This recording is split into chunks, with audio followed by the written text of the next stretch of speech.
يلا غدا هنعمل النهارده طاجن فريك باللحم. بجد لازم تجربوه.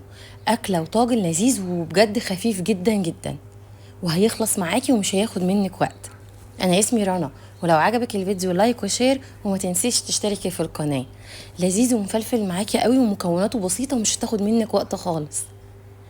بصوا، حلوة قوي. يلا بينا نقول بسم الله ونحضره سوا. اول حاجة انا جبت كده ووك على نار عالية ونزلت فيه معلقة كبيرة من السمن.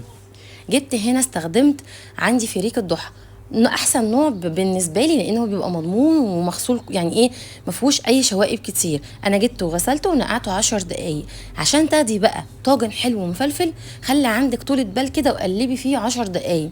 شوحي كويس جدا الفريك بالشكل ده لغايه ما تحسي ان في صوت ايه، شكشكه كده، يبقى زي الفل. وبعدين هنزل عليه ببصلايه كبيره مفرومه ناعم، نية طبعا. كل الكلام ده هيفرق معاكي وهيديكي طعم حلو.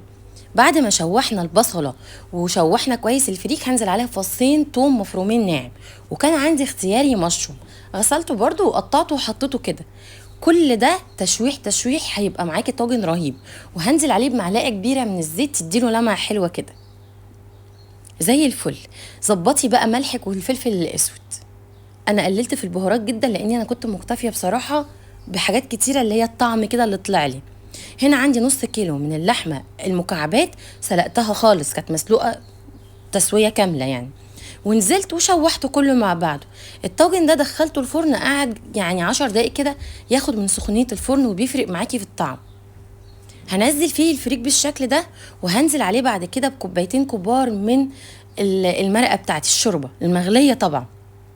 وبعدين بنغطي الطاجن كده بورق فويل وندخله الفرن نص ساعة. هتشوفي بقى وانت تعملي له تيست، وبالهنا والشفا مقدر.